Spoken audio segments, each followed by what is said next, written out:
Ok, í dag ætlum við að ræða orkuöflun og það er þá leiðir til að við getum útvegað okkur orku með öðrum hætti heldur en við höfum gert hingað til. Því að við höfum verið að nota frekar heimskulegar aðferðir við að ná okkur í orku. Því að við höfum bara jörðin, mannkynið, hefur nýtt ofboðslega mikið af kolefnum sem við brennum til að redda okkur orku. Meira sér í mörgum löndum þar er þetta með rafmagni þannig. Menn búið til rafmagn með því að brenna olíu og láta brunan snúa hjóli sem býr til rafmagn. Við reyndar erum svo heppin að við þurfum ekki að gera það, en við samt mengum meira en nóg. Og eins og kom fram á síðunni að að þó að Íslendingar segja stundum að Ísland sé hreinasta land í heimi og við höfum hreinustu orku í heimi og við séum ekki að menga neitt, það er það náttúrulega bara ekkert satt. Því að megnið af því sem er hérna í þessu herbyggi til dæmis var flutt til Íslands með annarkvort skipi eða flugvél sem brendi ægilega mikla olíu á leiðningað. Aðra þjóðir þurfa ekki endilega að gera það, að flytja hluti langa leiðir með mikilli mengun. Við keyrum gríðarlega mikið. Ef þið farið í umferðina á morgnana eða síðdegis, þá sjáu þið að það er bara stappfullar göturnar í Reykjavík og þið takið eftir einu sem er mjög sjaldgæft í raun og veru hjá siðuðu fólki. Það er að í bíl við bíl er bara ein manneskja. Samt flytur bíl auðveldlega 4 fullorðna manneskjur, jafnvel 5. Það var hægt að fækka bílum örugglega meir en helming bara með því að menn myndu fylgjast að og fara í samfloti. Sums staðar í Bandaríkjunum eru sérstakar akreinar á götunni fyrir bíla sem með fleiri en einum farþega. Þannig að til dæmis á hraðbrautum sums staðar þá kannski ægileg stífla en ein akrein alveg auð vegna þess að hún er fyrir fólk sem fer fleiri en eitt saman í bíl. Og meira sér gerist að einhver maður var handtekinn vegna þess að hann hafi langað að keyra þessari akrein en hann nefndi ekki að taka farþega, þannig að hann keypti sér bara dúkku sem hann blés upp og hafði í farþegasætinu. Því að það er myndavélar sem fylgjast með, svo var hann stoppaður og allt komst upp. Ég veit ekki hvort hann notaði dúkkunni fleira, en dúkkan var held ég karlkyns eins og hann. Jæja. Þetta væri svo sem alveg pæling á Íslandi. Það er svona akrein þegar við væntanlega tekið eftir að á Miklubrautinni er ein akrein á ákveðnu svæði, þar sem er mikil stífla, sem er ætluð sérstaklega fyrir leigubíla og strætó. Hugsanlega væri hægt að prófa þetta, að hafa svona akrein vegna þess að það stíflast allt í Reykjavík til að fá fólk til að vera fleiri en eitt saman í bíl. Því að það er ofboðsleg sóun á orku og fyllir göturnar og er dýrt og vont fyrir umhverfið. En hvað það? Við þurfum að hugsa þetta í miklu stærra samhengi, þó að sé alltaf gott að hugsa líka litlu hlutina. Við þurfum að hugsa líka það hvað við getum gert til að útvega okkur orku betur og þess vegna teiknaði ég þessa mynd og þetta er ekki í glósunum á netinu, þannig að nú þurfum að taka þetta vel eftir. Þetta er svona mynd nokkurn veginn af orkuþörf Íslendings. Það er að segja, þetta er maður og heimili hans, að okkur hefur tekist, og það var alls ekkert sjálfgefið að það yrði þannig, en okkur hefur tekist að þýða næstum því alla hluti sem við höfum og þurfum að nota, öll tæki sem þurfa orku, við erum búin að þýða þau næstum því öll yfir á rafmagn. Þannig að við getum nota næstum því öll tæki sem við nýtum með því að stinga þeim í samband við rafmagn. Það er í raun stórkostlegt afrek að mannkynið skyldi hafa getað komið sér saman það að láta tækin virka eftir einu orkuformi. Heima hjá ykkur er kannski smá svona undantekningar frá þessu. Það getur vel verið að einhver ykkar eldi á gasi, vegna þess að gasi hitnar hraðar og einhverjum finnst það bara flottara og betra og þá erum við að gera í raun undantekningu frá þessari rafmagnsreglu, vegna þess að langflestir nota eldavélar sem eru knúnar með rafmagni. Flest annað held ég var að hugsa þetta eins og mér datt ekkert annað í hug sem er undantekning frá rafmagnsreglunni nema náttúrulega það að við höfum líka ákveðið, sérstaklega þau okkar sem búa á ákveðnum svæðum á Íslandi, höfum ákveðið að það sé ódýrara á hendur og betra fyrir okkur að flytja hitann til okkar sem heitt vatn. Þannig að það er ekkert svo rosalega langt í sjóðandi heitra jörð og með því að hita vatnið þá er þetta að koma bara með hitann hingað í staðinn fyrir að eyða rafmagni að búa hann til. Mjög margir aðrir þurfa að búa til hitann líka með rafmagni, en við gerum það ekki. Og þess vegna táknaði ég þetta hér. Við sem sagt, við notum rafmagn í langmest af okkar orkuþörf í rafmagni og við flytjum hitann til okkar með vatni. Svona flestir. En það eru svæði á Íslandi þar sem ekki nóg mikið heitt vatn til að þetta sé hægt og þeir þurfa þó ýmist að hita húsin sín með steinolíu eða rafmagni sem miklu dýrara. Önnur orka sem við þurfum út til okkur er að við þurfum náttúrulega eitthvað til að knýja fólki í fjölskyldunum okkar og það gerum við bara með mat sem við kaupum út í búð. En við þurfum náttúrulega að koma matnum til okkar til og frá búðinni og í það notum við bíla eða önnur faratæki. Sumir labba náttúrulega og það er fólk sem bara er frábært að skuli vera til vegna þess að þeir sem labba í búðina, þeir í raun og veru skilja eftir sig miklu minna svona umhverfis sóðaspor heldur en hinir. Og svo náttúrulega flytjum við til vatn til og frá okkar og við höfum vanið okkur á það að flytja vatn og hita saman. Sem er eiginlega eins og ég segi undantekning frá reglunni vegna þess að flestar þjóðir myndu ná sér í varma með rafmagni. Þetta myndu flestar þjóðir gera. Við gerum það ekki.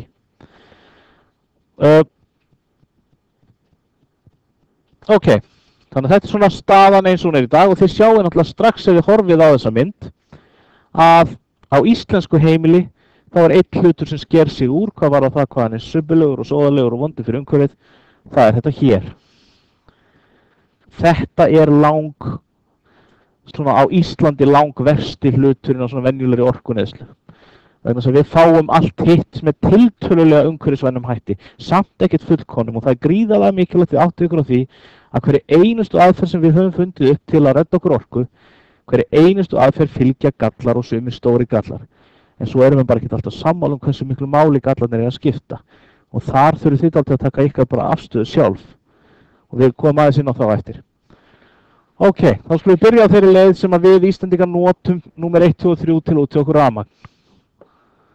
Og við erum að monta okkur afstundum og segjum að vegna þess hvað okkar aðferð er ofboðslega hrein og góð að þá geti önnur fyrirtæki í útlöndum sem þurfa rosalega mikið rafmagn, það getur bara komið til Íslands og þá séu þau ekkert að menga jörðina eins mikið og þau myndu gera að þau væri með starfsemin sín í útlöndum sem að vissuleyti þeir eru rétt rök en að vissuleyti dálítið villandi. Algengasta aðferð okkar til að búa til rafmagn er að nýta okkur þá staðreynd að Ísland er bæði blautt og hálent land. Ísland er eyja og það er sjór umhverfis sem segir. Þetta var óbóðslega illa teiknað. Það gerir þetta aftur. Ekki gera eitthvað svona hræðilega. Jó, ég get gert það undu. Já. Ég þarf ekkert báð megin.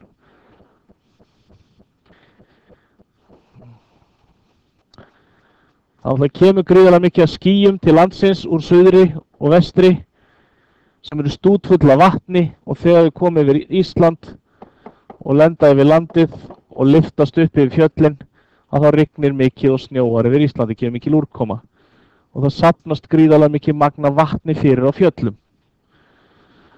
Málið er það að í raun og veru er hægt að búa til rafmagn með hvaða hreyfingu sem er.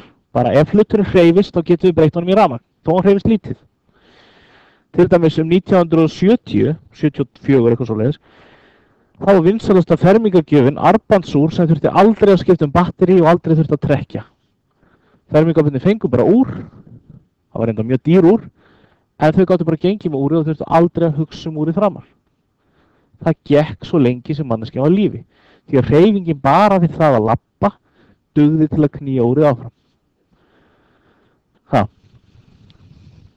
Það er bara hreyfingin á handleggnum bara dugði til að knýja úrið.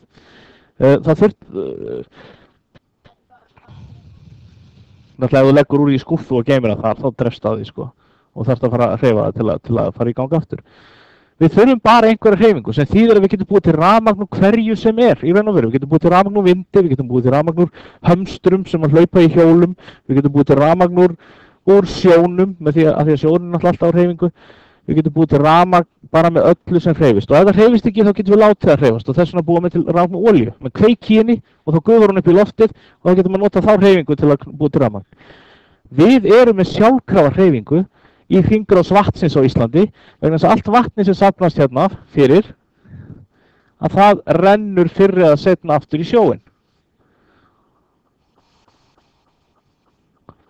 Og þessi hreyfing, hann hægt að nota til að búa til rafmagn. En það ekki hægt að stóla á að þetta sé jafnt og þétt. Á mjög heitum degi þá kannski flæðir ægilega mikið vatn, en svo kemur frost og þá kemur voðalega lítið. Og hvort skildur maður þurfa meira rafmagn og meiri orku þegar það heitt eða kalt úti? Á Íslandi það þegar það kalt og í raun og veru stangast þetta á. Við höfum minnsta orku aðgengilega þegar við þurfum kannski mest á hana að halda. Þannig að menn hafa beitt ákveðnum brögðum. Menn safna vatninu saman í svona stóra manngerða polla. Og það kallast bara stífla. Menn fylla stór svæði upp á landi af vatni. Og þegar menn eru búin að því, þá í raun og veru konið aðstöðu til að skammta sér rafmagn eftir þörfum. Þá getum við geymt vatnið upp á hálendi, svo þegar við þurfum á því að halda, þá hleypum við því út og framleiðum rafmagn í kerfið. Og það stjórnstöð hérna í Reykjavík, niðri á hérna rétt hjá útvarpshúsinu, veðurstofunni, niður grafin svona hálf, ægilega svona geimtæknileg stöð, þar sem risastórt Íslandskort í svona kjallara og menn á vakt sem sjáum það að þjóðin sé að fá jafn mikið rafmagn og þarf og þeir þurfa að vera að tengja allt kerfið fram og tilbaka og þeir til dæmis á aðfangadag bíða alveg spenntir fram eftir morgni vegna þessum leið og allir Íslendingar setja jólasteikin í ofnin þá kemur svo mikið högg á kerfið af eins og það við tekið eftir heima hjá okkur þegar við kveikjum á ryksugunni eða ofninum á dofna ljósin í smástund það kemur svona högg að þegar menn setja jólasteikina sinni í ofnin allir Íslendingar meira og minna að þá myndi bara rafmagn slá út á öllu landinu og þeir var ekki tilbúinir að bæta alltaf við eftir því sem þarf. Það hefur gerst, en ég með það frekar nöturleg jól. Allir bara, jæja, og bara allt svart. En við höfum þetta mjög gott af því ef það myndi gerast. Við notum örgulega frekar mikið rafmagn í jólinn. En ég heldur þetta að það gera það flestir. Í desember þannig að förum við alltaf göngu í pínlítið af göflunum. Við hengjum ljósaperur utan á húsinu okkar og í gluggana og hengjum á jólatréð og við dælum alveg rafmagninu. Við þurfum að nota gríðarlega mikið rafmagn þá. Jæja, það sem gerist, og þetta vil ég að þið vitið og séu þetta alltaf meðvituðum. Það sem búið að gerast hér, með því að safna vatninu svona saman, svipað og gerist ef ég fylli bara kókflösku af vatni, set vatn í flösku og sting síðan gat á flöskuna. Því að það sem gerist ef ég sting gat á flösku sem full af vatni að ef ég gerir gatið neðarlega á flöskuna, þetta ætlaði ég ekki að gera, veit ekki hvað þetta var einu sinni, þá kemur, ég ekkert með penna valið, það kannski ekki svitið, að vatni mun bunast hérna út af miklum krafti. Já, þetta átti ekki að vera hvað ráð. Og þið getið prófað þetta og ég meina, þetta ekkert verra lokaverkefni en hvað annað. Það að sjá áhrifin af því að safna saman vatnsforða á þrýstingin. Og ef ég væri nú með lítið hjól hérna á endanum, þá get ég búið til miklu meira rafmagn með því að hafa sett vatn ofan á vatnið sem ég að nota, því að þá kemur það miklu meiri þrýstingi og snýr hjólinu hraðar. Og í raun og veru þetta nákvæmlega saman hlutur og gerist í stíflu, þeir nota þrýstingin af öllu vatninu sem þeir ná að safna, pluss aðdráttaraflið. Þetta svona tvöfaldur gróði. Þeir líka setja þetta alltaf lengst upp á fjöll og búa svo til bara svona göng djúpt ofan í jörðina, fari hjólið og svo náttúrulega þarf þetta að sleppa aftur út, sem að þið væntanlega ekki upp í móti, það skipt samt ekki máli á myndinni. Og svo láta þær aðdráttaraflið og þrýstingin íta vatninu af ægilegum krafti og svo fer þetta bara út. Og þetta náttúrulega hérna ofsalega sniðu aðferð og svo allt dótið þess að virkjanir svona inn í fjöllum. Alla græðunar. Þannig að við notum aðdráttaraflið pluss þrýsting til að búa til sem mest rafmagn og við getum búið til gríðalegt magn af rafmagni með þessa aðferð og gerum það. Engin gróðurhúsaáhrif, ekkert gas, ekkert sem sleppur út. Eina mengunin í sjálfu sér eru afleiðingarnar sem þetta hefur á landið sem að við notum undir þetta. Og hvaða áhrif eru það sem þetta hefur á landið? Já.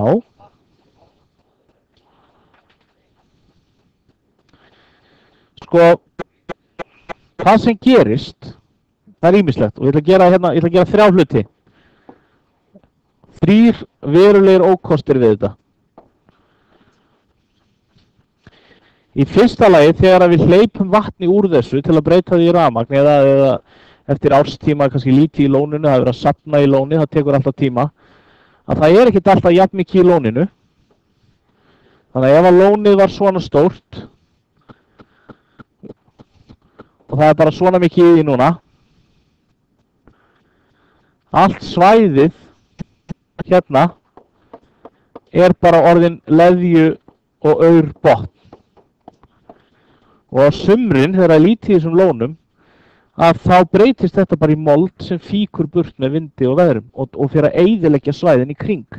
Þannig að þegar öll þessi mold og ógeð fer hérna yfir svæðið í kring, að þá skemmast þau. Þetta er fyrsti ókosturinn. Annar ókosturinn er að árnar sem koma með vatnið í þetta, þær taka alltaf með sér eitthvað af leðju og það endar alltaf á því að þá lónið sé svona fyrst, svona djúpt,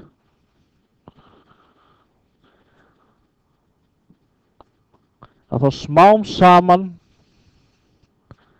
fyllist það af leðju. Og þegar að þetta er búið að gerast í nokkra áratugi, þá náttúrulega er ekki nærri því að mikið að græða á lóninu og það endar á því að það er ekkert hægt að nota það meira. Það er bara fullt, það er bara ónýtt. Og til að grafa, ef við ætlum að gera það nefnilega, ef við ætlum að grafa bara leiðin í burtu, þá myndum við þurfa meiri orku í það heldur en við fáum síðan úr lóninu þegar það fyrir í gang. Þannig að við myndum tapa orku á því, en við erum að reyna að búa til orku. Þannig að tíminn er takmarkaður. Eftir ákveðan langa tíma þá er bara þetta svæði ónýtt og við erum þá bara búin að fórna kannski stað þar sem áður var gæs sem að vill hvergi annars að vera eða einhver fiskur eða eitthvað dödd, eitthvað lífríki, einhverjir fossar eða gil eða gljúfur. Við erum búin að taka einhver svæði sem voru kannski mjög falleg og æðisleg svæði og vegna þess að við gátum búið til rafmagn úr þeim í einhver áratugi að þá eru við bara farnir ónýttir, bara konar á kafi í leðju og ógeð og ekkert eftir nema bara svona drullusvað. Nei, ekkert endilega bara Kárahnjúkar, þetta getur verið hvaða virkjun sem er. Hvað segir þú? Það er nú mjög skipt á skoðanir það, hvort að Kárahnjúkasvæði var eitthvað virði að bjarga eða ekki. Í þriðja lagi, að þá þýðir þetta að við erum að framleiða rafmagn einhvers staðar lengst upp á hálendi og við þurfum að nota það hér og við þurfum að koma því frá einu stað til annars. Þannig að landið okkar, sem er nú frekar stórt með hvað við erum fá, að ef við framleiðum rafmagn eins og hér á Kárahnjúkum eða hér upp í uppsveitum Suðurlands eða hér í Blöndu og við þurfum svo að nota rafmagnið út til landið, út til ströndina, að það náttúrulega þýðir það að það fyllist Ísland af alls konar línum og dóti. Og þetta eru þannig línur að það er ekkert auðvelt bara að setja þær í jörðina og láta þær ekki sjást og fyrir þannig að það er mjög dýrt og ef við gerum það þá þurfum við samt að grafa skurð og leggja vegi. Þannig að það þarf að fara út allt Ísland þvers og kruss og skilja eftir sig áhrif af þessu. Ef við varum að nýta hérna rafmagnið úr sjónum, til dæmis ölduorku eða eitthvað, þá væri ekkert svona. Það væri engar línur út allt Ísland. Rafmagnslínur.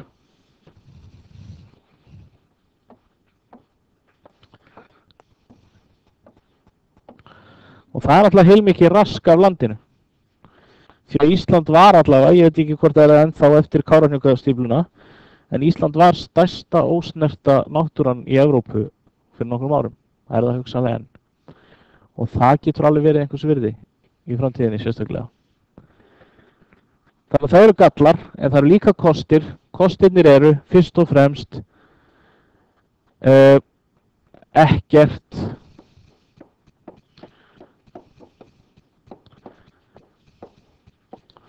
þannig að hvað var það gróðurhúsaáhrifin, þá er þetta frábært, en þegar ég segi ekkert CO2, ekkert koldíoxíð, þá væri nú alveg hægt að segja að ég væri ekki að reikna alveg með öllu.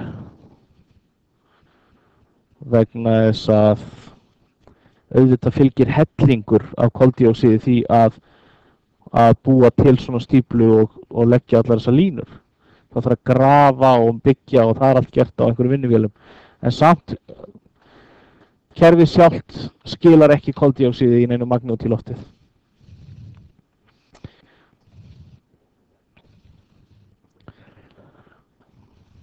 Það er það sem að Ísland hefur svona tekið svona forystu í heiminum og það er að nýta sér þá staðreynd að jörðin er heit.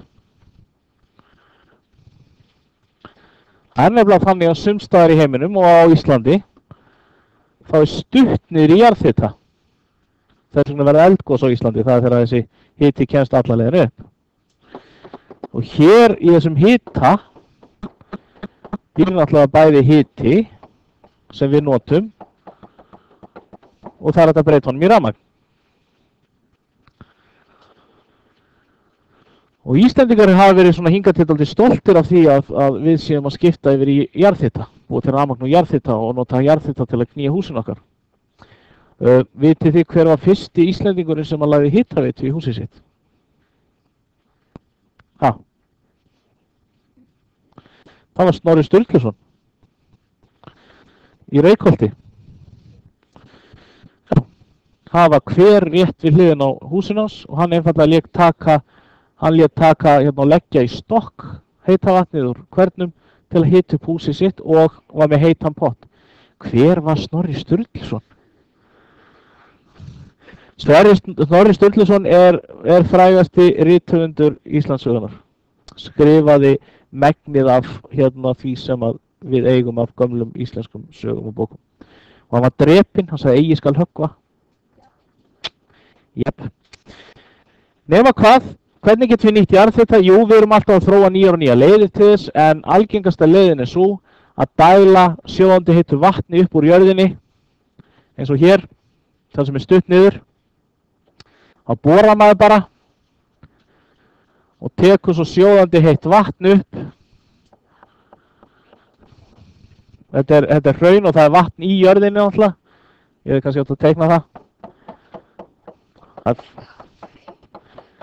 Þetta rauða er hraun og svo er þetta yfirborðið. Þetta svarta er yfirborðið og þetta bláa er vatn sem er ofan í jörðinni. Og hér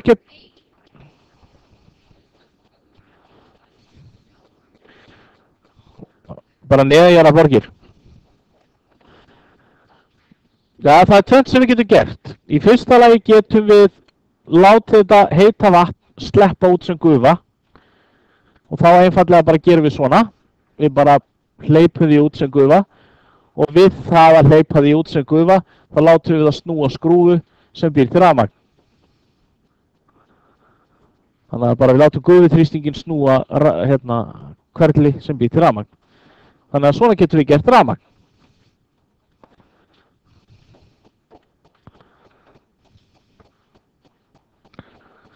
Svo bara flytjum við hérna rafmagnið í burtu. Hin aðferðin er að taka þetta vatn upp og hérna nota heita vatni sjálft. En þetta heita vatn er stútfullt af steinefnum og dóti úr berginu og það myndi engin ofn neinst að lifa það að fá þetta vatn inn á sig. Þetta er ofgruggugt vatn. Þannig að það sem við gerum er að við tökum kalt vatn sem er aðeins ofar í jörðinni. Við borum það upp líka og svo hitum við kalda vatnið með heita vatninu. Við sækjum kalda vatnið og hitum það upp með heita vatninu og sendum það síðan sjóðandi heitt í burtu.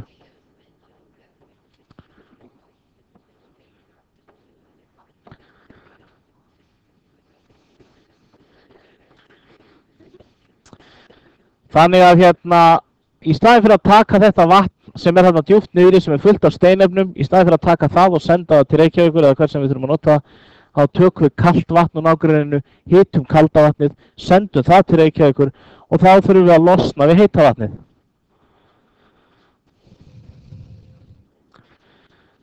Þetta gríðlegt magna vatni sem við erum búin að dæla hérna upp og við þurfum eitthvað að gera við það. Og við getum ekki breytt í öll í gufu vegna þess að með því að nota það til að kæla kalda vatni þá tapar það varma og breytist ekkert í gufu og þá erum við með alveg hauga vatni sem við getum gert hvað við. Við gætum skilað í aftur niður í jörðina. Hvað getum við gert fleira við það? Nei, þetta stútfullt af alls konar steinefnum og drasli sem ekkert endilega æskilegt. Við höfum nefnilega fundið 2 leiðir og Gunnar Árni er búin að finna aðra bara sjálfur. Fyrri leiðin er svo einfaldlega að vera bara sniðugur og finna bara einhverja góða hólu.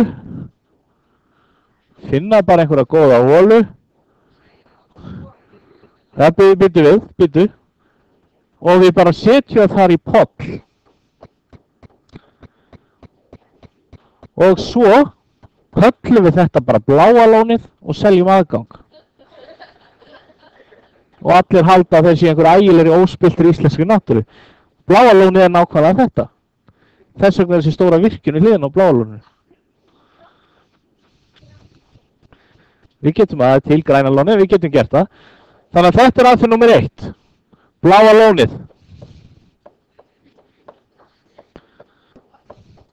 Og það sem meira er allir þessi efni og drasl sem er í vatninu. Við segjum bara útlendingum að þetta sé allt voðalega hollt og gott fyrir húðina og þeir munu koma og flykkjast í Bláa lónið til að upplifa lækningamáttin. Þetta er gríðarlega snjöll lausn og þetta er lausn sem er beitt á Íslandi. Bláa lónið er ekkert náttúrulegt, það er einfaldlega bara affallið af virkjunni. Þá er aðferðin sem Gunnar stingur upp á.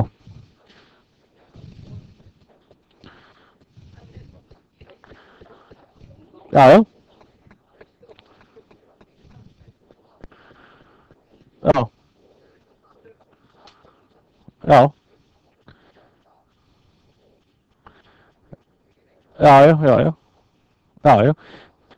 Það er náttúrulega rosalega næs að fara í Bláa lónið, ég segi það ekki, en ég meina það eru rosalega margir held ég sem halda Bláa lónið sé eitthvað náttúrufyrirbæri sem er bara þarna. En Bláa lónið var bara búið til að losa sig við vatnið. Það er ekkert ógeðslega skítugt. Hin aðferðin, Gunnar Árni segir, af hverju borum við ekki bara aðra holu og ýtum vatninu aftur niður? Og hefði einhvern tíðan sagt að það sé alveg fáránlega léleg hugmynd, en það er bara nákvæmlega það sem er verið að gera núna. Það er verið að dæla vatninu aftur niður í bergið. Nei, það er ekkert slæmt í sjálfu sér að öðru leyti en því að til dæmis bara í gærkvöldi var töluvert svona hitafundur í Hveragerði. Það sem Hveragerðingar eru orðnir dálítið þreyttir á öllum jarðskjálftunum sem að verða í Hveragerði út af vatninu sem verið að dæla niður í Hellisheiðina. Já, þeir eru búin að taka vatnið upp til að nota og þeir dæla því aftur niður og þá skelfur allt og titra vegna þess að þrýstimunur í berginu verður allir vitlaus. Þetta fylgir bara, þetta er svona eins og að segja að þú getur ekki nýtt orkuna úr jörðinni svona nema að hristist pínu. Og vísindamenn eru næstum alveg vissir allir þessi jarðskjálftar verði frekar litlir. Næstum alveg.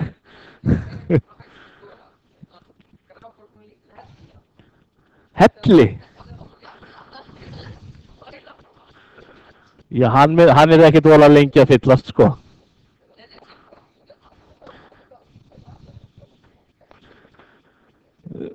Ég skora á ykkur, Gunnar, ef þið fáið okkur að snjalla hugmyndum hvernig er þetta að losna við þetta vatn eða nýta það, gerið það sem lokaverkefni, búið til mynd eða gerið einhverja skýrslu og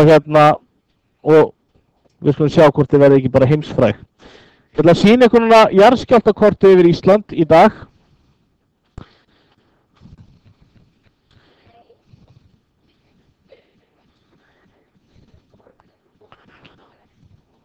Þetta er stútfullt af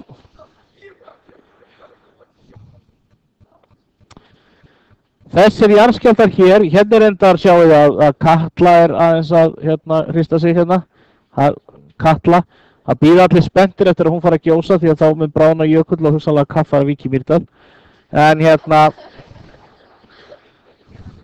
þið hlægið af því. Heyrðu, það bara eitthvað að gerast, sjáu þið. Ég vissi ekki af þessu. Já.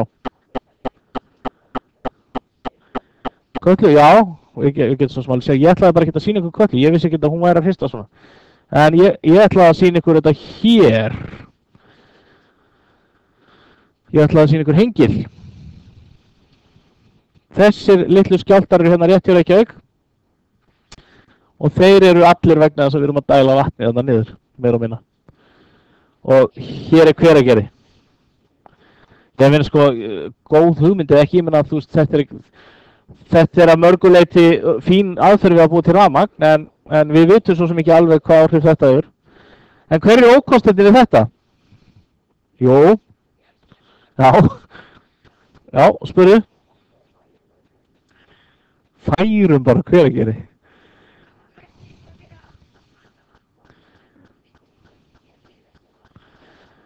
Við þurfum rafmagnið.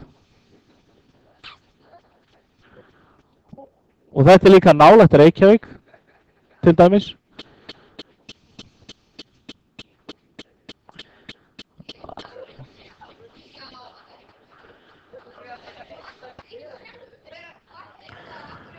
Já, mér finnst þetta ákaflega svona hugljúf og upplíkandi afstaða. Hugsa bara sem svo. Ef að þið eru eitthvað að kvarta við því að við erum að búa til jarðskjálfta í görðunum ykkar, þá getið þið bara flutt eitthvað annað. Vanþakklátt fólk. Ok. Ókostirnir við að nýta jarðvarma eru þessir. Númer 1. Sumt af þessu vatni og þessari gufu inniheldur eitruð efni. Það eru efni í vatninu sem við viljum ekki fá upp á yfirborðið en þau koma samt upp og geta mengað umhverfið. Í öðru lagi eru gróðurhúsategundir.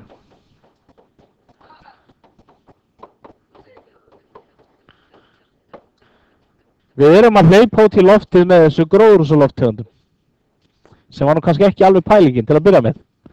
Og í þriðja lagi þá er gallið við þetta að það verða jarðskjálftar.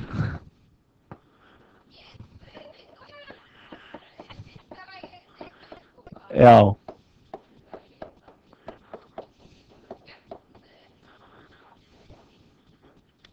Þannig að við hleypum upp eitruðum efnum, við sendum gróðurhúsategundir og það eru jarðskjálftar.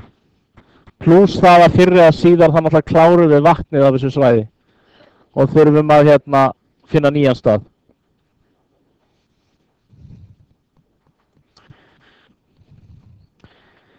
En þá ekki hægt að finna einhverja skárri aðferð? Jú. Ég meina, hér sleppur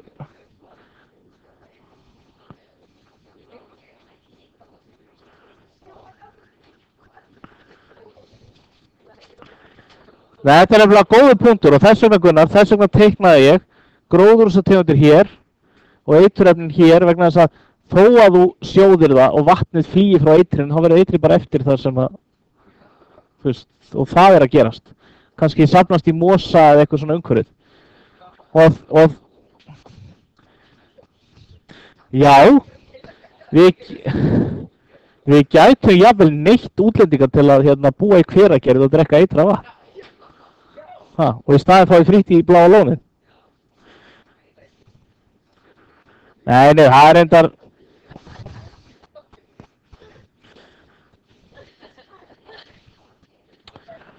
Ok.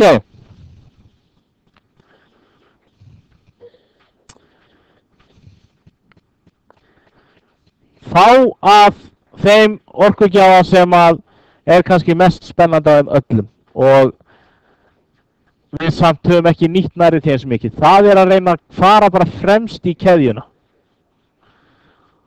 Reyna að nýta orkuna frá sólinni án þess að láta hana fyrst breytast í eitthvað annað. Vegna þess að ef þið spáið í það, að fyrir utan jarðvarmann sem stafar af geislavirkni inn í jörðinni sjálfri, að fyrir utan hann, þá eru meira og minna allir okkar orkugjafar ekkert annað en sólarorka sem búið að breyta í eitthvað annað. Vindorka bara vindur sem sólin kom á stað.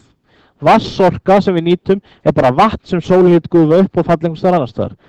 Olía ekkert annað en plöntur sem að tóku sólarljós og breyttu í orku og drápust og sukku niður á botn og byggðu þar í milljónir ára til við sóttu þær. Hvað ef við hættum þessum milliliðum og tökum bara orkuna frá sólinni beint? Það væri rosalega gáfulegt.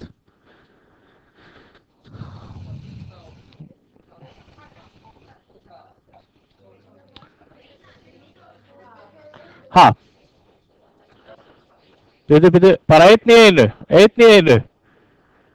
Já, það er til, já. Jú, en það var líka dýrt að búið til bíla sem gáttu brennt olíu, þú veist, já.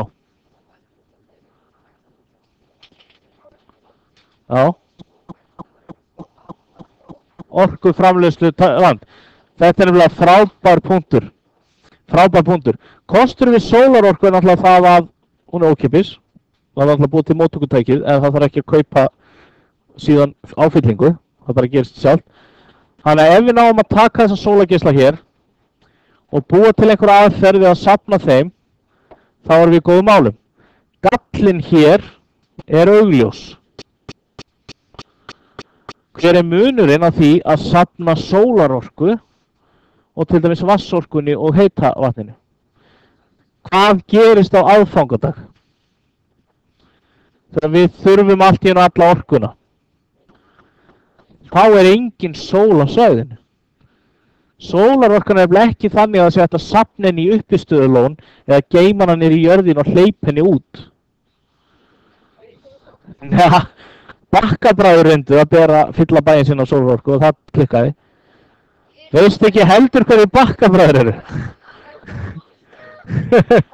Ok, leggja heilan í bleyti. Hvernig getum við geymt sólarorkuna? Rafgeima með því að breyta henni fyrst í rafmagn.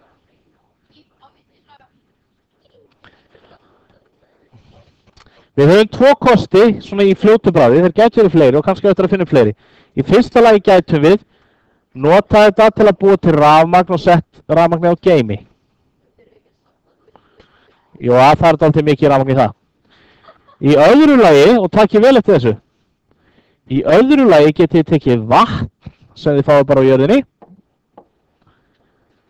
nota sólarorkuna til að kljúfa vatnið í vetni og súrefni. Svona.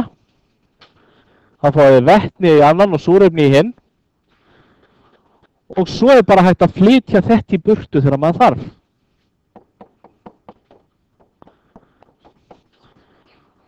Munurinn er sá að úr þessu eins og staðan er í dag er hægt að fá miklu meiri orku heldur en úr þessu. Rafgeimar eru ekkert rosalega góð leið til að geima rafmagn eða orku. Síðan getum við tekið þetta vetni og brennt það. Það tekið vetni og súrefni og brennt það. Og vitið þið hvað úrgangsefni verður það til? Þegar þið tekið vetni og súrefni og brennið það? Til dæmis búin til bíl. Nú, ég ætlaði ekki að gera bíl nú þessu. Ef við búin til bíl og við notum súrefni og vetni til að knýja bílinn. Svo verður bruni. Þetta brennur. Og út kemur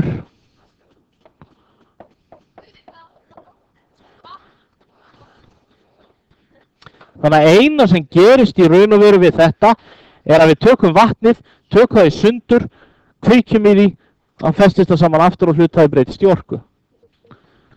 Það er bara að leku vatn út úr pústur. Þú getur drukkið þetta vatn, hreint vatn. Og kosturinn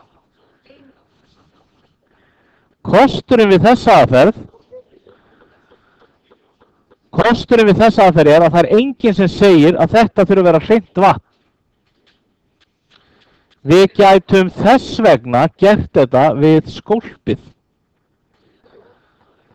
Það sem myndi gerast væri að við myndum splitta skólpinu upp í vetni og súrefni og svo myndum við reynda að fá svona einhverja mauk, eitthvað ógeð sem við þurfum að losa okkur við.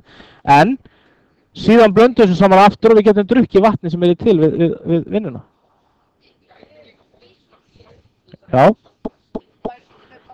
Þú myndir ekkert vilja að drekka það. En ég meina, vatnið sem þið drekkið úr krananum, haldið þið að það hafi aldrei verið partur af...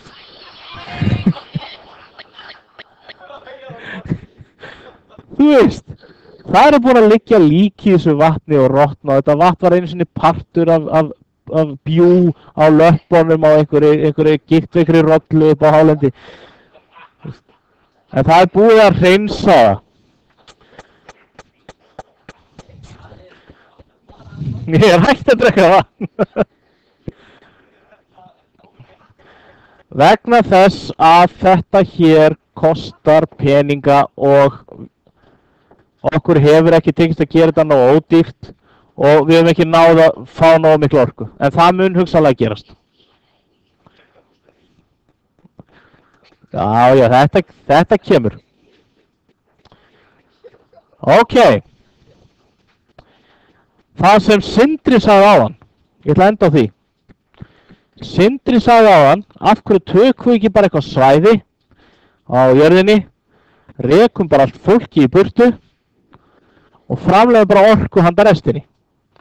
Svarið alltaf augljóst að það er ekkert rosalega gáfulegt að hafa eitt stað í miðju jarðar þar sem alla þjóðir fá orku því að það þarf að flytja orkuna þar á milli og sóast óbúslega mikil orka við það.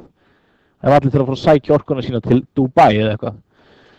Eða Íslands. En hugmyndin er samt þessi, af hverju er ekki hægt að reyna að taka einhvern stað og búa til sæmilega hreina orku. Nú ætlum ég að segja ykkur á hugmynd sem er alveg splunkun í og hún hún setur þetta dálítið skemmtilegt samhengi. Hún er svo að í staðinn fyrir að bíða eftir að hluturinn breytist í olíu, svo að plönturnar eru að taka orkuna frá sólarljósinu og breyta það í orku og í nýtanlega orku, svo drepast þær og bíði milljónir ára til við sækja og þær úr olíu. Af hverju erum við að sækja kolefni niður í jörðina og sleppa því út þegar við getum bara nýtt okkur það sem er á svæðinu? Og ég ætla að útskýra hvað þetta þýðir. Þetta er svokölluð þörungaorka og þið vitið væntanlega ef þið hafið eitthvað verið að fylgjast með þá vitið að það er miklu meira kolefni í sjónum heldur en í loftinu.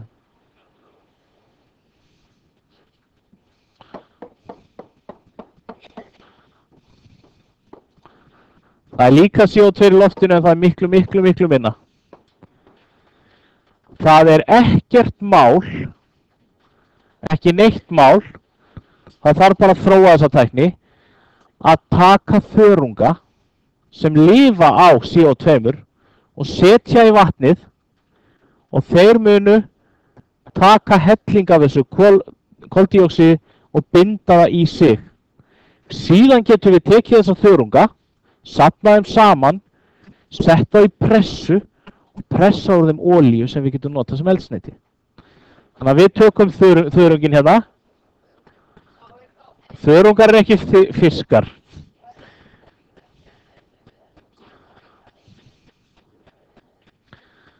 Við getum breytt þeim í olíu. Munurinn er sá að þegar við brennum þá olíu þá verður það sjálfsögðu til CO2 sem náttúrulega ekkert æskilegt, en sjáum við svo þá kemur CO2 út í loftið, en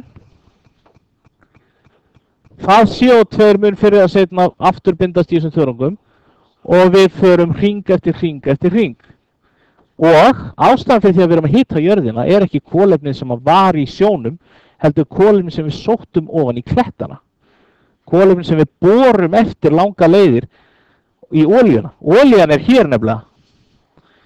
Hér er olían og hún geymir það er endar kolefni, þetta er ekki, það þarf súrefni síðan til að losa þetta út í andrúmsloftið. Já. Þetta kolefni þarf ekkert að láta út í loftið. Það er að leyfa því bara að bíða þar. Það byrjaði að prófa þetta og einmitt það sem Sindri sagði, ef við myndum bara taka eitthvað svæði í sjónum og bara leggja undir þetta og hversu mikið svæði myndum við þurfa. Ég get sýnt ykkur það. Svæði sem myndum þurfa til dæmis til að leysa af hólmi alla orkuframleiðslu fyrir allar flugvélar á heimninum, sem gríðarlega mikið magn og myndi skipta gríðarlega miklu máli að geta, að við myndum þurfa svæði sem væri, ég skal bara sýna ykkur það,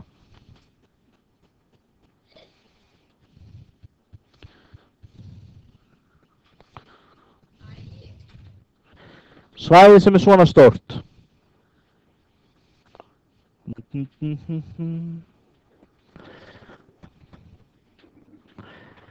Ok, hér eru Bandaríkin.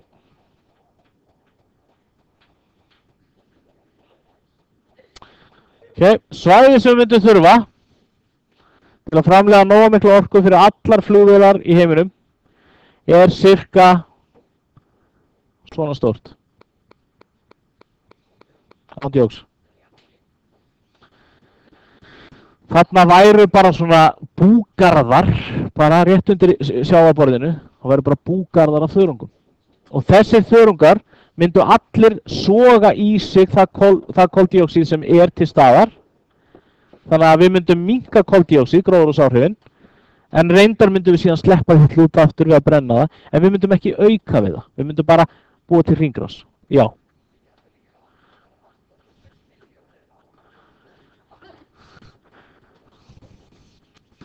Búið þar. Já, sem sagt.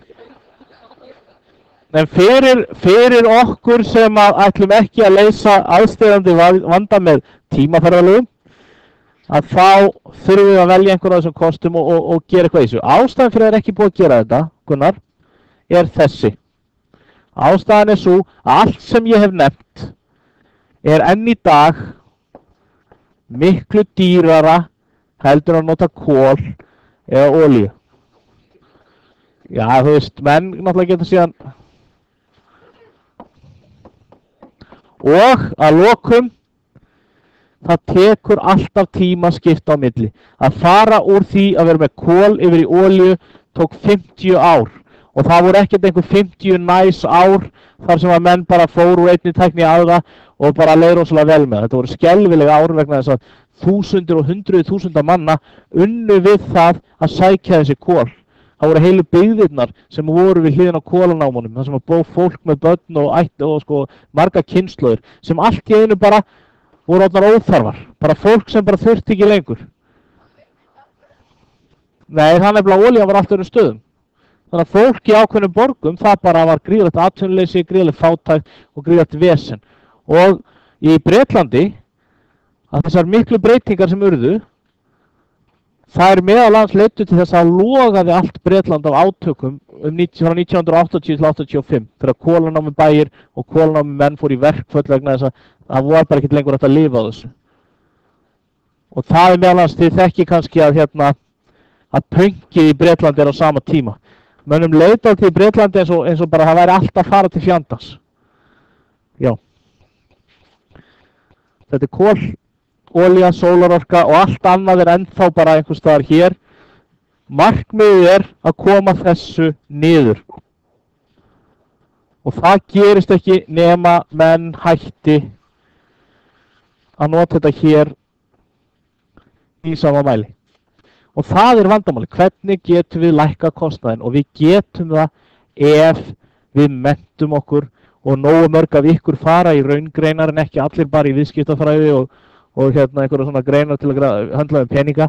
Ef nógu mörg ykkar fara í raungreinar, þá búið þið líklega á besta stað í heiminum til að breyta orkunotkun á jörðinni. Þess að við höfum jarðhitann, við höfum vatnið og vindinn, við höfum allt sem þarf. Það eina sem okkur vantar er fleira fólk. Ok.